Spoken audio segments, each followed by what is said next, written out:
Warning. This program may contain material of an explicit or graphic nature. Viewer discretion is advised.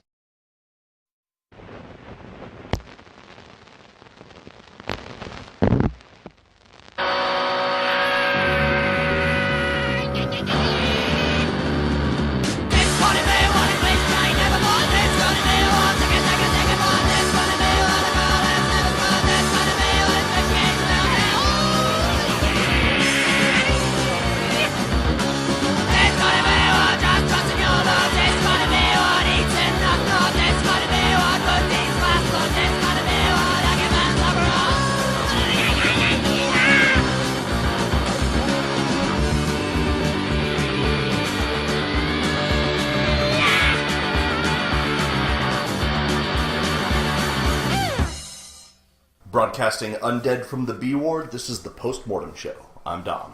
And I'm JD. And today, our top 5 horror movie anthology segment. Yeah. One of my favorite genres. Something near and dear to you. Horror movie anthologies. Not one of my favorite things. I'm very sick right now, so if you can tell, my voice is different, and I'm probably going to sneeze a lot or potentially cough during this recording. But the show must go on. Puke all over the microphone. The show must go on. Hank Skinny it. Yeah, but we're still recording anyway, just to get the show out on time for Wednesday for you guys. So, top 5 horror anthology segments. He's suffering for you. He's suffering for you, Antoine. Biff died for your sins. He's still alive, though. Yeah, I know. In our hearts. The ghost of Biff it's just his ghost that haunts the B ward. Yeah, horror anthology segments. But before we get into that, we got a little bit of horror news. Horror news. So, why don't you start us off this week? Something that we've been waiting for. The hotly anticipated Season 11 of X-Files is in production. TV Line reports that Season 11 has signed Haley Joel Osment to star in an episode set to center on Mulder and Scully's boss, Walter Skinner. According to creator Chris Carter, the episode in question will serve as an origin story for Skinner and reveal why the FBI assistant director became the gruff but loyal man that he is. It's unclear at present who Osment will play in the episode, but there's some speculation that he might be portraying a younger version of Skinner himself. That would be interesting, the sort of chubby baby-faced kid turning into Skinner. That's really weird because he does not look like Skinner at all. Yeah, but maybe Shocker! Skinner saw some Shocker! stuff and got hardened. The movie Shocker is Skinner. You know that, right? Yeah, it is. It is. Yeah. And I got the Shocker from Skinner once. All right. I really like the character of Skinner. I've always liked him, so I'm really hoping that a background episode on him will make him a better character and not ruin him. Yeah, for sure. And that's got to be our rating system. Skinner Shockers. Skinner Shockers. Shocker! All right, so my first news this week. We were talking about before Quentin Tarantino making a movie about the Manson family. Yeah. Yeah, so we've been hearing about that for quite a while, but Quentin Tarantino is one on record as saying it's not Charles Manson, it's just a movie about 1969.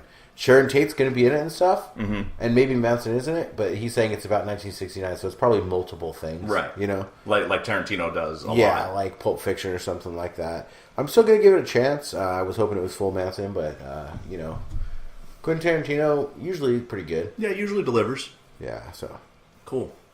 So I just realized that all of my news is about 90s shit that's being brought back. That's awesome. So, the writer of It, Gary Dauberman, also writer of Annabelle Creation, is penning the script for a Paramount feature film of Are You Afraid of the Dark?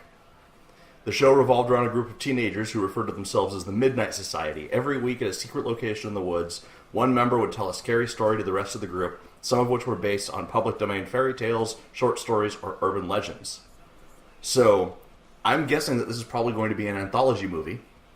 That would be awesome. Going with our little theme. Yeah. It's Are You Afraid of the Dark? And it's the dude who wrote It. And Annabelle Creation, which was way better than I expected it to be. It was way better than it had any right to be, honestly. It was absolutely. kind of like the sequel to Ouija. Yeah. How we thought it was going to suck, but, Mike Flanagan saved the day. Yeah. He saved the What day. if Mike Flanagan directs this? That'd be pretty sweet. Are you afraid of the dark? Fucking written by fucking Mr. Doberman here, Gary Doberman, and directed by Michael Flanagan. We should start a fucking petition starring Doug Jones as the entire Midnight Society. Doug Jones is going to play the role of Gilbert Gottfried as the teller thing. Oh God! I don't know. Doug Jones is the entire Midnight Society. Like they digitally copy him, and like he's in a little dress for one of the girls, and then he's like the nerdy kid with the glasses, and then he's the black kid. That'd be pretty cool. The entire Midnight Society as played by the one and only, the legend, the man, the myth, the legend, Doug Jones. And then in the end, they all shunt. That'd be awesome. Speaking of 90s, I got something else 90s. A new game is being billed as a 90s first-person shooter 20 years later. Cybot Studios out of Argentina is set to soon release Hellbound. There's a trailer on YouTube introducing the hero, Hell Gore. And he says, if you came for Al Gore? Yeah, Hell Gore is his name. Yeah. If you came for a deep story, you came to the wrong place. He only cares about blowing shit up, kicking ass, and big fucking guns. Doesn't show any actual gameplay, but to me, besides maybe the modern day NHL games, nothing can touch the 90s first person shooters. You know? Yeah. I'm almost done with the new Wolfenstein, and it's awesome. Like the new Doom's awesome and stuff like that. But those are because those are frameworks from the 90s first person shooter and shit. So that's my favorite genre. So I'm really looking forward to it. I just found out about this today. You can sign up for the closed beta at the Cybot Studios website. So that's something I'm going to be doing, and I will report back. Nice. So this is something else that I'm personally excited for because this is a movie that I've wanted to see for as long as they've been doing these new versions of comic book movies. Sony Pictures is going all in on their dark universe with plans not only for the now filming Venom, which will lead to a Sinister Six supervillain movie, but the studio is also developing Morbius, one of my favorite comic books, a feature project centered the around... vampire? Yeah. Yeah. Morbius the Living Vampire. Yeah. It's written by the guys who wrote the recent Power Rangers movie, which was fucking entertaining.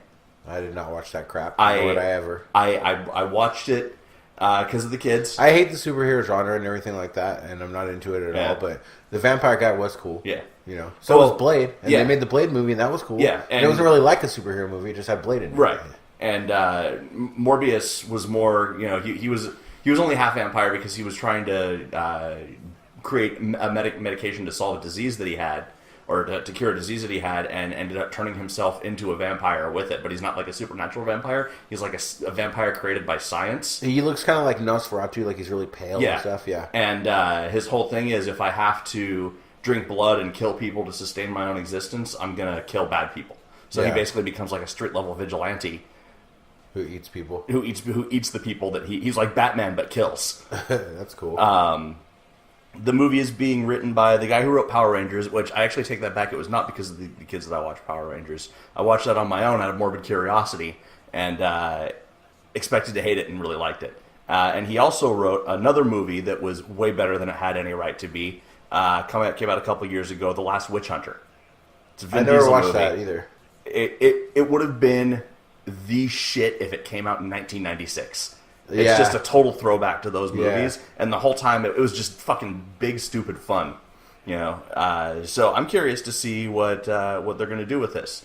Venom will be the precursor to it, which I mean we've got Tom Hardy playing Venom. That's going to be fucking awesome, and it'll go from there. Awesome. Well, maybe I'll check it out. So, straight out of the Toronto International Film Festival premiere, Momentum Pictures will release Mom and Dad in theaters and VOD platforms January 19th, 2018. Brian Taylor directs a high-concept film about a teenage girl and her little brother who must survive a wild 24 hours during which a mass hysteria of unknown origins causes all parents to turn violently on their own kids. The parents are going to be played by Nicolas Cage and Selma Blair. I love it when Nicolas Cage goes psycho. Yeah, I think this will be pretty good. Yeah. Hopefully, I'm going to give it a chance. You know, because Nicolas Cage back in the day when he was full psycho. You know. Well, did you see Bad Lieutenant Port of Call? Yeah, he was fucking great in that. Yeah, he was fucking high on crack the whole time. Yeah, hallucinating lizards. Yeah, so I'm going to check that out. January 19th, 2018 is when it comes out. Mom and Dad. Cool. That's all I've got for news. That's it from my news as well. So we will be back with the good movie and the bad movie after I got this. a bad one. Me too. Woo! We're going to need to have that stinker sound ready. Yeah.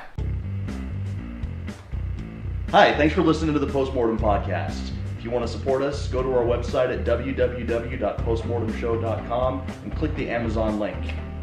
By clicking on the Amazon banner, Amazon will give a small percentage of the purchase price of your item back to the Postmortem Podcast at no additional cost to you. That's right. It doesn't cost you any money. We get money. You want us to keep doing this? You want more Doug Jones talk? You want more dick and fart talk? I don't care. We're going to do it. Fund our filthy, filthy habits. Yes, and they are many and they are fast. And most of them aren't legal. Yes. Click the banner.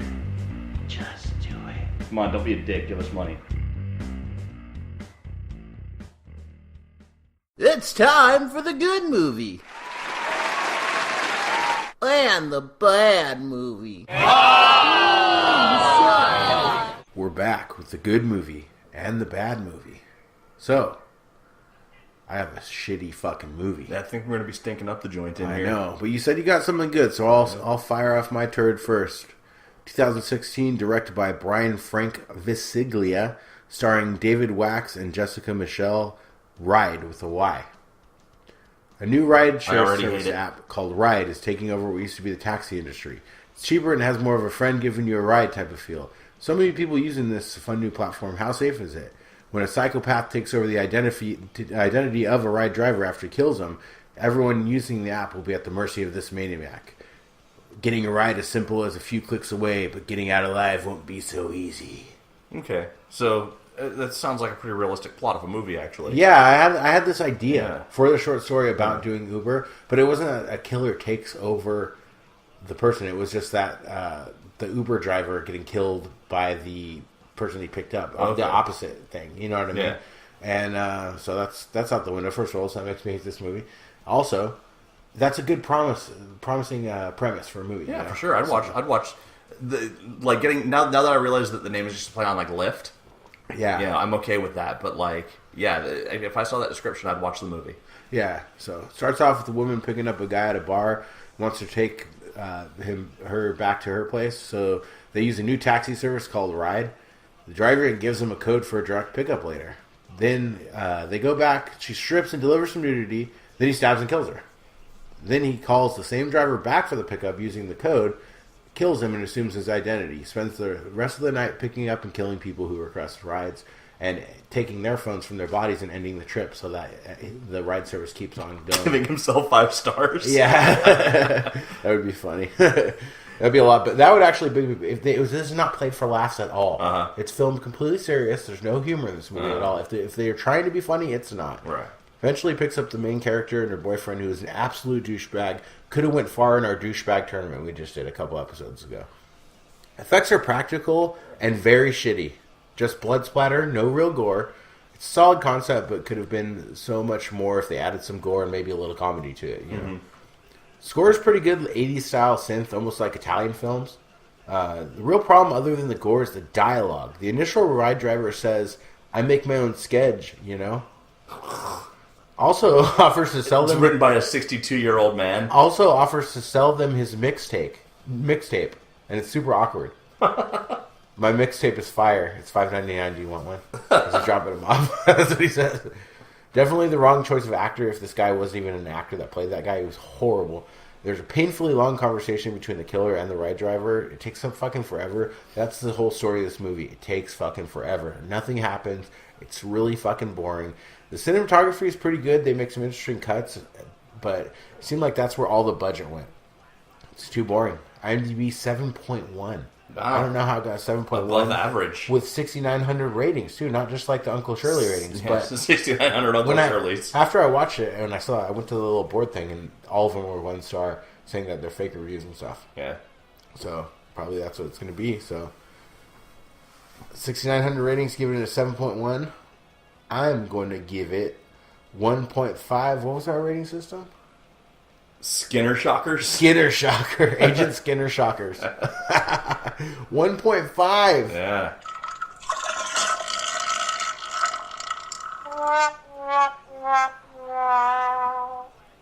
I haven't given out a 1.5 in a long time. Yeah. Well, keep that sound effect handy, because tonight we're dropping a double deuce. All right, I will. My Bad Movie, 2017 supernatural horror directed by Austin Redding, streaming now on Netflix, Darkness Rising. Darkness Rising, huh? Yeah. A woman and her friends break into her abandoned childhood home where her mother went mad and killed her baby sister in a murder-suicide. So it's been a few weeks since I watched a movie that actually pissed me off because it was so bad. I was thinking that maybe, just maybe, I'd become so desensitized to bad movies that they could no longer induce a negative emotional reaction in me. The good news is that watching this movie has proven that I'm not yet fully devoid of scorn for shitty movies. The bad news is that I watched Darkness Rising. Yeah, it was like a Ouija experiment kind of movie. Here's the thing. The box art on it was good. That was one of the things that first caught my attention. Uh-huh. Like the Netflix box art, it was fucking cool. Yeah. And I'm like, all right, cool, let's give this a chance. You know, it's a whole like, something drove her to kill, killed a baby, we'll see where this goes. Yeah. So the movie starts with Ted Raimi, who's starting to look like a skinny Drake Younger as he ages, playing hide and seek with a little girl in the woods. He kind of gives off an abuser or molester vibe in this scene as he quickly becomes inordinately angry when he can't find the little girl, starts demanding that she comes out. Nothing about what he did was overtly creepy, it was just so mood-swingy and controlling that it was like, oh, this guy's going to beat the fuck out of her and rape her in the woods. He finally finds a girl standing in the woods, staring at some rippling air in front of her with a blank expression on her face. He's about to yell at her, but then he sees the ripples, takes off his hat, says, "Oh my god," and the opening credits roll. We never see either of these two characters again for the rest of the movie. Wow. Yeah. Jump to sometime in the future, we get a first-person tour through a house that someone is clearly just moving into. There's boxes stacked everywhere, stuff's, strewn about. Nobody's there, but there's a blood stain in a baby crib upstairs and a bloody shard of broken glass. The blood stain starts to drip blood, but then the drips suck back into the stain in reverse. The camera backs out of the house as though we're going back in time, but actually it's rewinding to 25 years in the future, because apparently whoever made this movie doesn't understand the difference between backwards and forwards. I'll give them some credit, though. The scene with the blood drop sucking back into the bloodstain was good foreshadowing, because the rest of this movie sucked. Wow. Yeah. So, now we find ourselves in the present day, 25 years after some shit went down in the house. Madison, her boyfriend Jake, and her cousin Izzy break into the house. Apparently Madison lived here as a child, her mother went crazy, killed Madison's baby sister before cutting out her own eyes. Madison's dad found the mom, killed her, and Madison went off to live with Izzy's family while her dad went to prison. What follows is a nonsensical supernatural story of Madison trying to uncover the hows and whys of what happened, but the more that she learns, the more convoluted and annoying the story gets. There's some creepy dolls, then people getting possessed for some reason, then some more shit happens, nobody fucking cares, blah blah blah. So the story's a fucking mess. Derivativeness and total lack of originality aside, the movie was just a fucking rotten stew of predictable bullshit and loose ends flapping around like limp dongs in the breeze. Flapping around like limp dongs in the breeze. I'm getting poetic. I hated this movie so much.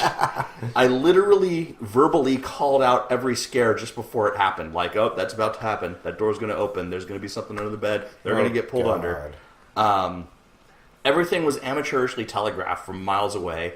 Every time they tried to bring in some twist to the story, it made no sense and ultimately went nowhere. It was like this movie was written by a 14-year-old with ADD who went off as Ritalin.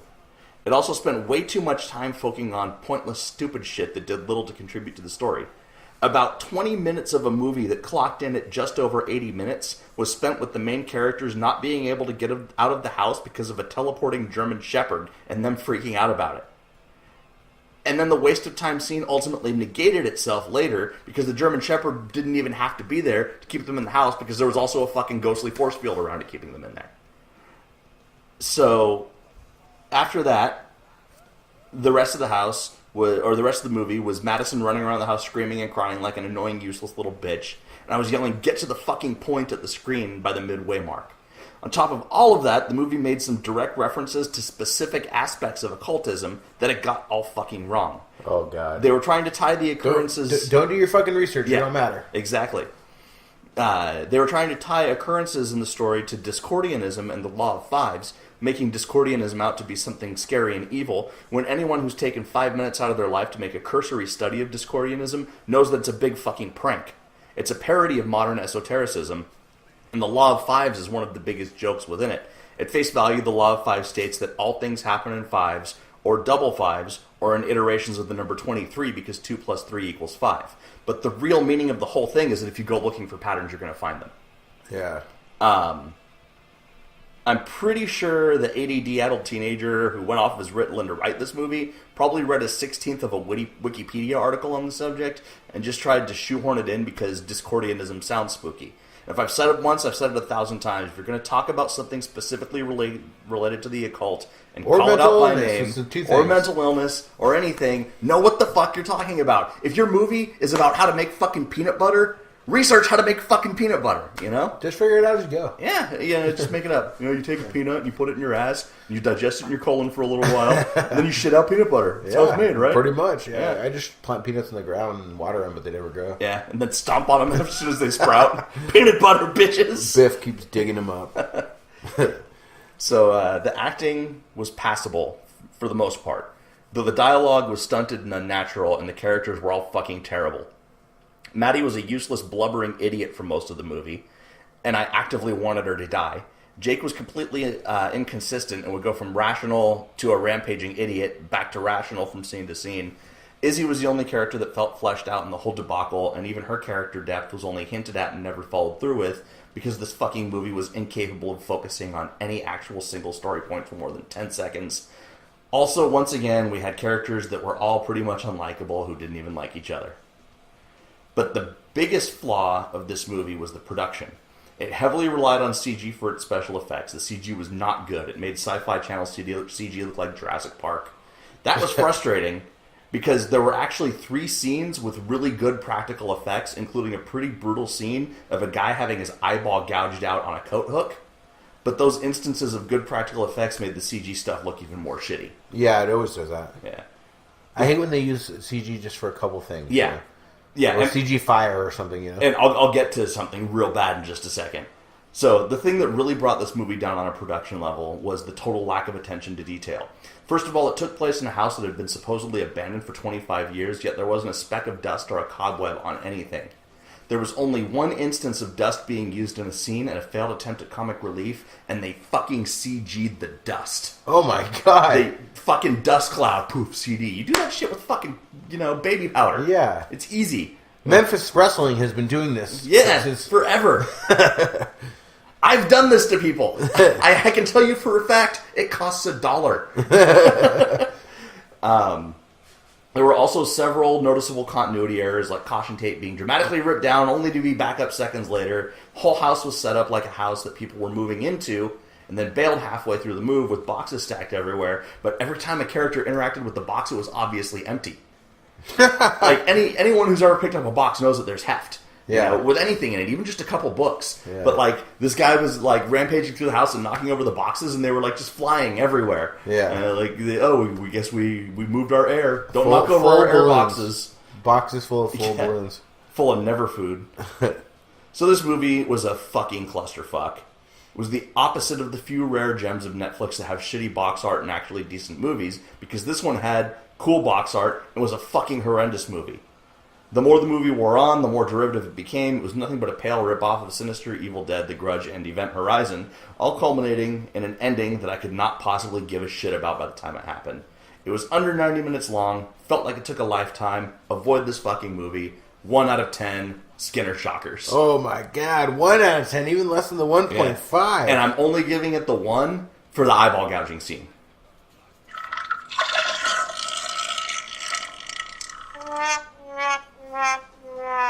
I think this is the first time we've ever used that sound effect twice. In a row, yeah. It's crazy. Well, I guess it would always be twice in a row because it's a bad movie. Yeah, it's the Dayquil kicking in. I blame it on the Dayquil and the brain damage. Right. I don't know which one more. But I have good news for you. I don't know if this is your good movie or not, but exploitation prison movies can be made again. Yeah. 2017 prison exploitation movie written and directed by S. Craig Zoller, who directed Bone Tomahawk. Nice. Starring Vince Vaughn. Ah, you saw it. Dan Boyer and Jennifer Carpenter, who's Dexter's sister, with Udo Kier and Don Johnson. Brawl in Cell Block 99. I haven't seen it yet. It's awesome. Awesome. I'm glad it was. I talked about it in the news a little while back. Yeah, it's definitely a throwback. Nice. And the way it's filmed, and Vince Vaughn tears it up. Nice. I knew he would. A former boxer turned drug runner lands in a prison battleground after a drug deal gets deadly. That's the only synopsis on IMDb. It's so much more than that. Nice. Vince Vaughn plays a former boxer who gets fired from his job only to come home and find out his wife, Jennifer Carpenter, is cheating on him. He confronts her and goes on a rant about getting skim milk instead of cream at 7-Eleven every time and comparing that to her lives. We then fast forward 18 months where he has become a drug runner and at the assistance of his boss goes for a pickup from a new source. It takes about 44 minutes for the backstory just to get to the trial and to get to prison out of 2 hours and 15 minutes. Okay. But it doesn't feel slow at all because it's super intense and has really great dialogue. Similar to Bone Tomahawk, really fucking good dialogue, you know. S. Craig Zoller is awesome. I'm going to watch anything he does. And his after Cell Block 99, he's in production on a movie called Teeth Dragged on Concrete or something. It's something way out there. That's fucked up sound. Yeah. So I'm going to check that out for sure, especially after these two. But Vince Vaughn is in prison. Intruders break into his pregnant wife's home and abduct her. So then Udo Kier comes to the prison and visits him to tell him they have his wife, and they're going to have their trained abortionist sever the limbs of the fetus inside of the wife, and they know how to do this in a way where the baby will still be born but without any arms or legs. That's fucked up. Yeah. It's because he owes the employer $3.25 million for his screw up at the bust. So if he doesn't want that to happen, he has to kill another prisoner, but the prisoner is in a different maximum security prison, and Bradley Thomas is in a minimum security prison. So he has to convince the guards he needs maximum security. So how does he do that? Beating the shit out of the guards. Fighting and violence in this movie are really well done practical effects. It's super gory, and it's only hand-to-hand combat mainly. There's a couple uses of practical weapons you'd find in a prison, but usually it's just people beating each other to death. Nice. And it's super gory. So Vince Vaughn killed it in fight scenes. I was very, very surprised, you know. Usually like a romantic comedy guy. Yeah. But in this movie, he fucking did. He proved his chops in True Detective. And he's a big guy, too, you know? Yeah. So he definitely is believable in the role. Don't judge this movie based on the poster of the back of his crucifix tattoo-adorned head. Vince Vaughn, have you seen the poster? Yeah. Yeah, it looks pretty bad, right? Yeah. S. Craig Zoller is one of my favorite directors currently working. It's a total throwback to old prison exploitation movies, and I really enjoyed it. IMDb is giving it a 7.3, which is pretty good for IMDb. I would give it 8.5. Wow. I really enjoyed this movie. 8.5 Agent Skinner shockers. And check out Brawl and Cell Block 99, everybody. It's worth a watch. Not horror per se, but you know, you got to check it out. If you like the movies we talk about, you know, you'll enjoy that. Cool. Stoked. All right, my good movie, 2004 True Crime Story, directed by Bill Eagles, streaming now on YouTube. It's called The Riverman. The Riverman? Yeah. That sounds pretty cool. A series of interviews conducted with convicted serial killer Ted Bundy in hopes of gaining insight to the Green River Killer who was terrorizing Seattle. So this is a made-for-TV movie that slipped under my radar. It's a movie, it's not a documentary? Yeah, it's a movie, yeah. I heard about it recently thanks to the last podcast on the left and was interested in seeing it because Carrie Elwes plays Ted Bundy. Oh, yeah, I've seen that. Yeah? I've seen that movie, a long time ago. Like, what year did you say? 2004. 2004, yeah. A&E. I saw it, probably right around that time. Okay. It's a long time ago. Yeah, So. I had never heard of it before they were talking about it on there, and I'm glad I checked it out because it ended up being really interesting, and it played out in a really interesting way. So, Detective Dave Reichert calls upon retired detective Robert Keppel to assist him in building a profile of the Green River Killer. Keppel was the detective who was inches away from catching Ted Bundy in Washington before Bundy got picked up in Florida due to basically his own bad luck. Keppel's family doesn't want him to get involved in this new case because as a profiler, his own skill and empathy for putting himself in the shoes of serial killers takes him to dark places, and his obsessive hunt for Bundy almost destroyed his marriage. As Keppel and Reichert investigate the Green River murders, Ted Bundy reaches out to them from prison and offers his services in helping build a profile for the killer. Reluctantly, Keppel steps into Bundy's world and allows Bundy into his. As the two detectives get closer to the killer with Bundy's assistance, Keppel begins to lose his grip on sanity. But is Bundy helping Keppel and Reichert catch a criminal, or is this just another one of his long-con manipulations and him taking an opportunity to destroy one last life before he is executed? That's awesome. Yeah, great fucking movie. I'll definitely be watching that if it's on YouTube, especially because I saw it a long time ago, but I just remember it was fucking Robin Hood Men in Tights. Yeah. Fucking Robin Hood Men in Tights, The Princess Bride. Yeah. Then Saw. Yeah. But yeah, he was so good. So this movie is a dramatization of real events, and the story definitely plays on the idea that truth is stranger than fiction. It's also interesting because it's based on a book written by Robert Keppel, in which he's very honest about his own internal conflicts and how his empathy for killers can be a blessing and a curse. Keppel is the hero of the story, but he's a heavily, heavily flawed hero and does some really weird shit in the process of catching Gary Ridgway, the Green River Killer. I liked seeing the matter laid bare like that, and the subject being approached with a level of almost self-deprecating realism on the writer's part. Yeah.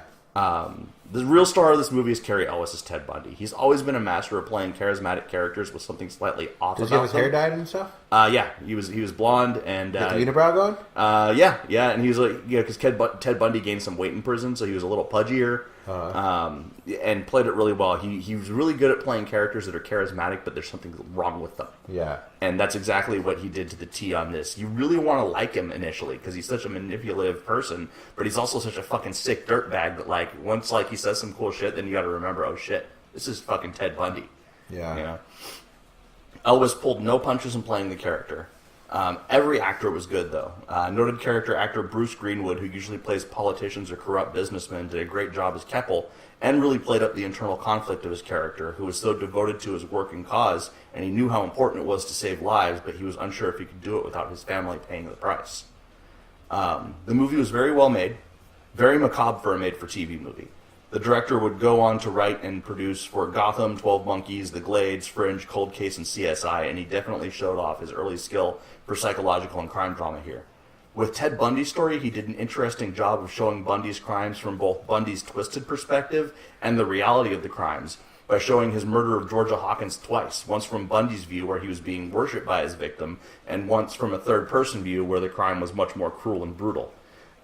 He also depicted a few of Ridgway's murders interestingly. Instead of showing Gary Ridgway killing the prostitutes, he would show the crimes being recreated in Detective Keppel's mind, with the detective as the killer.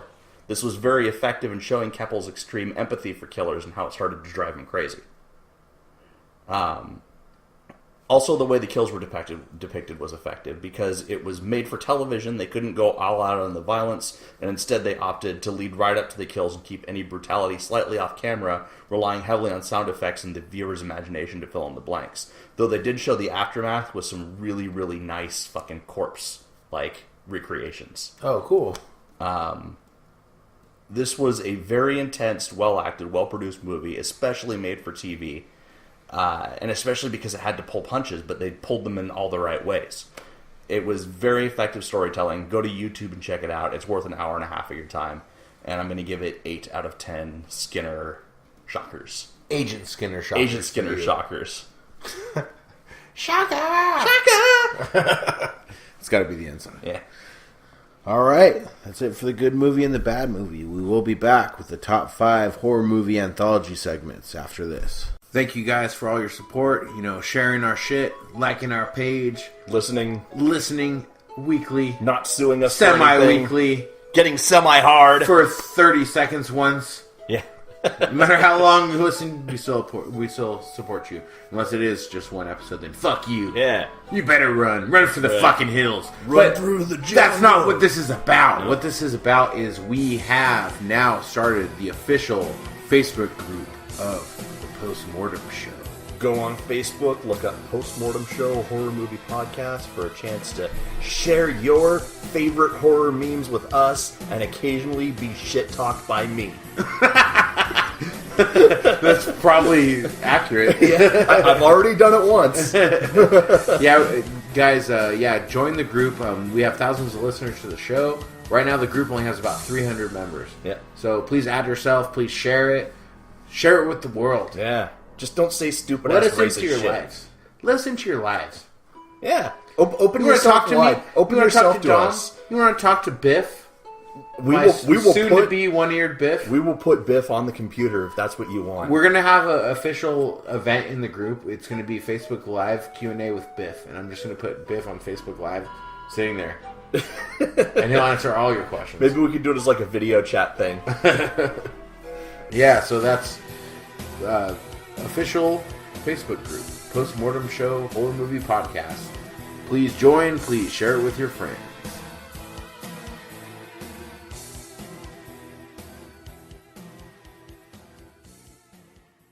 Dom, since I'm sick, this week, you have to do the end. We're back for the first time.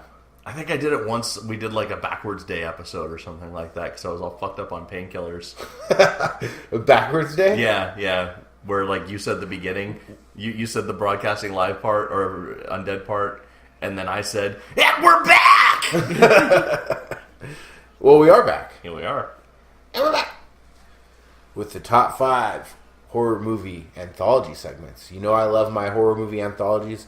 I think we're gonna have a little bit of crossover. I think we might. Yeah, on a couple of them. I went for some of the more rare ones, just because I knew. But I know we're gonna have crossover on at least 2. I think. None of mine are from movies that you would consider like a classic. Okay. You know, so that's the good part I got going for me. Yeah. Because I went with individual segments. So why don't you start us off this week? My number 5 from a movie that I reviewed many episodes back, maybe like 50 episodes back. A movie called The Monster Club, segment called The Vampires. Story about the kid whose dad is a vampire, and Donald Pleasance is the vampire hunter who is trying to hunt him down. And the whole story is that the vampire hunter is the actual monster and the vampire is a good guy. Oh, really? Yeah.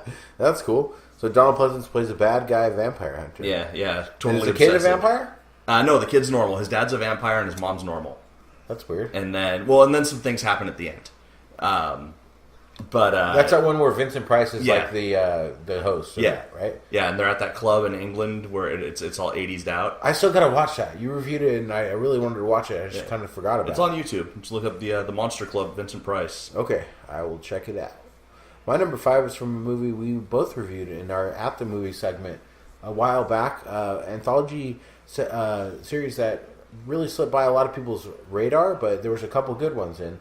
Minutes Past Midnight, remember that? Yeah, I absolutely do. The Mill at Calder's End, the animated segment. That is my number 1. That's your number 1? Yeah. Okay, we'll wait for that then. Yeah. But it is fucking awesome. Yeah. We'll get to that though. So, alright, number 4. My number 4, ABCs of Death 2, G is for Granddad. That's my number 1. Is it? It's my number 1 of all time. All right, we'll have to go back to that. I told you there's going to be crossover. Our lists are just going to be total inversions of each other. God damn you, All right, my number 4 is probably on your list too. Amateur Night from VHS. It is on my honorable mentions. Yeah, the succubus with the splitting head. I like you. And went on to big eyes, kind of looks like the Dagon girl. Yeah. So, went on to become the movie Siren. Yeah, and Siren was good too. Yeah. Too much CG, but they did what they could, and it was actually pretty good. Mm-hmm. So, but that segment from VHS is my favorite of any of the VHSs. Yeah, definitely. Amateur Night. So, all right, number 3. This is a movie that everyone needs to watch, and very few have. It's a Japanese movie called Kwaidan, made in 1960, I believe. It's an anthology of various Japanese ghost stories. I've never even heard of this. Yeah, it's fucking excellent. And when you see it, and I'll talk about this a little bit later, it's been ripped off by many of the actual, like, very popular anthology horror movies. Its stories have. Uh-huh. But my favorite segment in it is a segment called Hoichi the Earless. It's about this guy who, he's a blind musician, and he goes and plays for the king. Or the emperor or whoever. There's some big political guy, some lord or something like that. And he's trying to get revenge on him for some shit that the lord did to his family. And so through his songs, he's summoning ghosts. And the ghosts are going to, like, attack the lord. But some local mystic finds out about that, and she paints these Japanese symbols all over the lord's body so that when he hears the music, the ghost can't affect him. But she forgets to paint his ears. Oh, so he can just hear it, huh? And the ghosts take his ears in the end. Wow, that's cool. Yeah, I'll have to check that out. I've never even heard of that. Yeah, Kwaidan. Also called a Japanese ghost story sometimes. But, yeah, very good movie. My number 3. H is for Hydroelectric Diffusion from ABCs of Death. It's a great one. The dog. Yeah, the Nazis. Versus the Nazi sexy stripper cat. Yeah. and just it's not animated really, but there's some animated parts, kind of like it's with the eyes going and puppets stuff, and it's puppets, but then it's live action. Yeah, but it's so fucking awesome. Yeah, very creative. Yeah, I love ABCs of Death, and that's by far my favorite one from the first ABCs of Death. Yeah. I do have some of my honorable mentions that are also really fucking good, but ABCs of Death, worth a watch. Absolutely. And I slept on that one for a while. You had to show me a couple. I think you showed me G is for Grandpa, actually. Yeah. And then I was like, all right, I gotta watch this. Yeah. Number 2. My number 2 is Tales from the Dark Side. Lover's Vow, which is a retelling of another story from Qui-Gon. Oh, really? Yeah, story of the artist who sees the gargoyle demon thing attacking the guy in the alley. And the gargoyle says to him, never tell anyone about me and I'll spare your life. You can't tell anyone about me. You can't say anything. You can't describe me to anyone. Just never mention me again and you will live. And the artist goes on, and suddenly, like, the next day, his life turns around. He starts selling his art really, for a whole lot of money. He's getting popular. Raydon Chong, Tommy Chong's daughter, like, plays this hot chick that, like, comes into his life, and he falls in love with. And, they're going to get married. And she goes into his studio one day, and she sees a sculpting of the demon thing. And it turns out that she is the demon thing. Oh, wow. And when she sees the sculpture, I don't remember that she's at all all. like betrayed and fucking kills him and flies off. I haven't seen that since I was a kid. Yeah. So maybe that's something we can do for one of our nostalgia killers. I would totally rewatch that movie. Yeah, again. I haven't seen it since I was like a little kid. I don't remember that at all. That's kind of like the Siren, not the same plot, but it's kind of similar. Yeah, that's that little segment, especially the way that the monster look just stuck with me, because the first time I saw it when I was a kid too, it just stuck with me forever. And then when I saw Qui-Gon, I was like, oh hey, this is where they got that from. Yeah. But the way that they do it in Tales from the Dark Side, I actually enjoy a little bit more because it's more modern. Yeah. All right, my number 2 is The Diary of Anne Frankenstein from Chillerama. It's so fucking good. Yeah. It's like silent / black and white, and then it goes to with the whole Nazis, and it's like a mad doctor scientist. You remember it? Yeah, a little bit of a South Park vibe to it. Yeah, it's really fucking funny, and I really enjoyed it a lot. Chillerama, you guys, a lot of people haven't seen that. I haven't really heard about it that much. I kind of happened upon it, and you watched it as well, right? Yeah. And you liked it as well, right? Yeah. Yeah, it's pretty good. We did at the movies with it, didn't we? The Werebears. I was a teenage werebear. Yeah, it's got some good ones. I got another one from that on my honorable mentions too. So, all right. As we previously mentioned, my number 1 is The Mill at Calder's End on Minutes Past Midnight.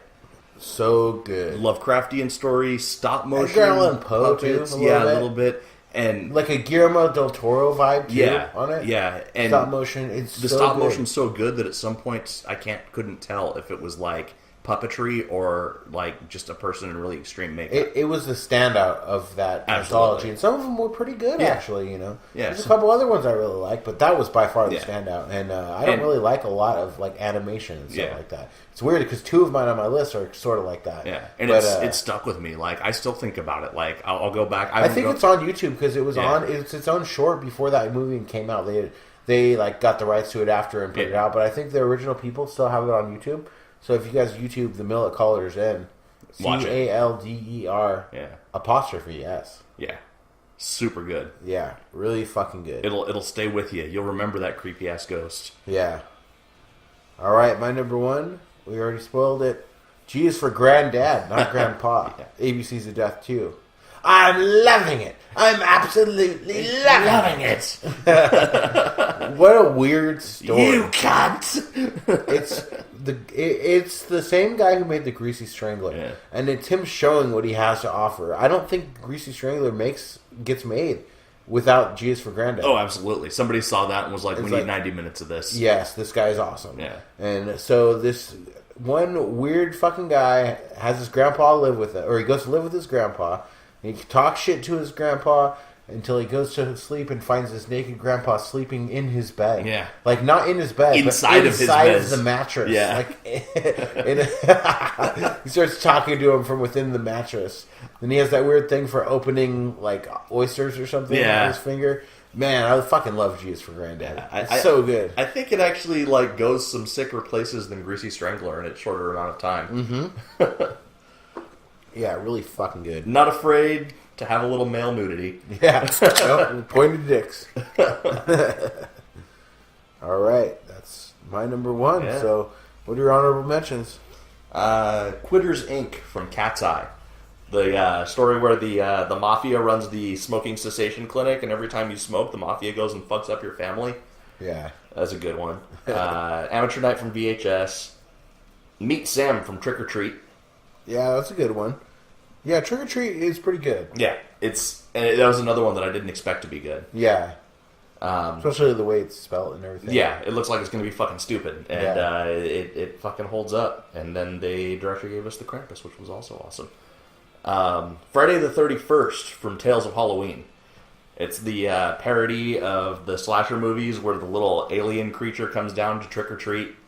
Oh yeah, on the Juggernaut killer, and he doesn't have any candy, so the alien possesses one of his victims, and then they dismember each other. Yeah, that's a pretty good one. And my last one is from the little known movie, Cradle of Fear, a segment called The Reporter, about a news reporter who has his life destroyed by an obsession with snuff films. I've seen that. It's the one with the guy from Cradle of Filth, right? He's in one of the segments or something? He's the story that's holding all of the segments together. I didn't really like it. I thought it was pretty shitty. Really? I really enjoyed it. Yeah, I don't remember that segment at all, though, so maybe I should go back and watch just that one segment. So, that was your last one? Yeah. All right. My first, David Allen Greer in Monster, Tales from the Hood.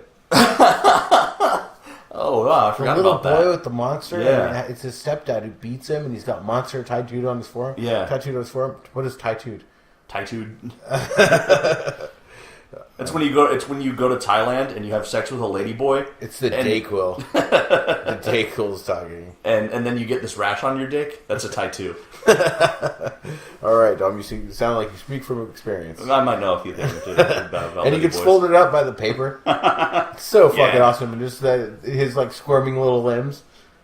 I really like that a lot. Art the Clown, All Hallows Eve. Yeah. The Art the Clown segment. I think he was my number one clown. Yeah. And in our top 5 clowns. And I really fucking like Art the Clown. He's with the syringe and shit. Yeah. And he's so menacing. And the demon rape thing, Subway. Just All Hallows Eve is pretty fucking awesome. Very underrated. Yeah. And Art the Clown with the gas station and all that shit. He ties that whole movie together. And there's supposed to be a movie coming out just about him. Really? So it's been talked about for a long time, though, and I haven't seen anything. So hopefully this will happens. I think it's called Terrifier. L is for Libido from ABC's of Death. Do you remember where they have to jack off no matter what? Where they're killed? Yeah. The two guys, and they both have to jack off and come. Like, and there's the one guy that's been there for a while. There's like an audience tired. And stuff, and they're doing horrible things to them and stuff, but they still have to jack off. That's a fucking weird segment, you know? That's really good. Japan for one of my favorite ABC's of Death segments. Easter from Holidays. Yeah. With the Jesus Easter bunny, flesh-colored with the long ears and everything like that, and the crown of thorns, and he's so fucking creepy. That was by far the best part of Holidays, I think. You talked about Tales of Halloween. The Night Billy Raises Hell, that's my favorite one. That's a good one, too. With the little the demon guy and the little kid, and I really like that. And then Trick or Treat, the Principal segment. I really like the Principal one, you know? That was pretty good. Father's Day. It's Father's Day, Bedelia. Oh, where's my... I want my cake. The Lonesome Death of Jordy Verrill, also from Creepshow. Stephen King himself, getting covered in moss, and he said I think he was on my honorable mentions of top 5 rednecks. Yeah. The Hitchhiker from Creepshow 2. Thanks for the ride, lady. Yep. And she's getting like male prostitutes and stuff. I actually watched that movie with my mom, like when I was really little, and we always used to say "Thanks for the ride, lady." Good memories. Also, good memories from the same movie, The Raft from Creepshow 2. Yeah. With the sledge.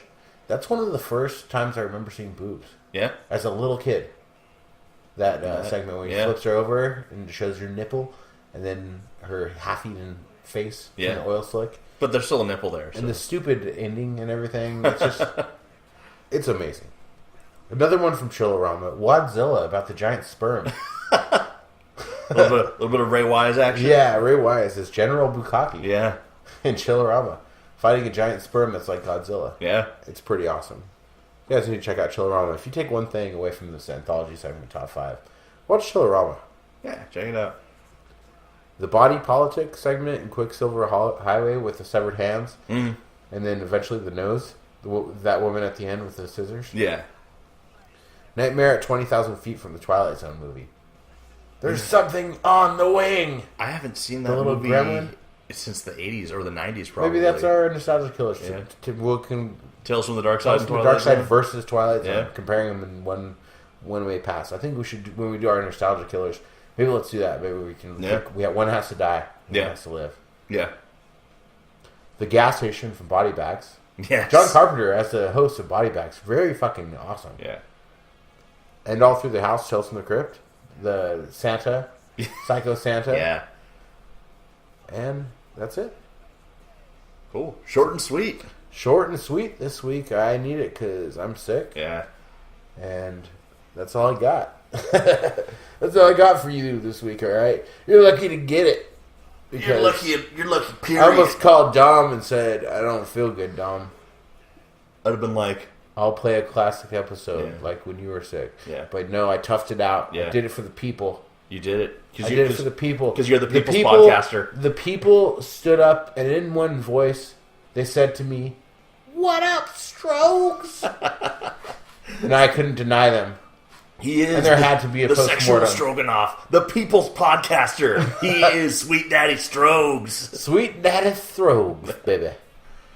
All right. Well, if that's that, then I guess, as H.P. Lovecraft once said, as he had to stand up and pull his pants up after Agent Skinner removed his fingers from his butthole. If it smells like fish, Throw the fucker back.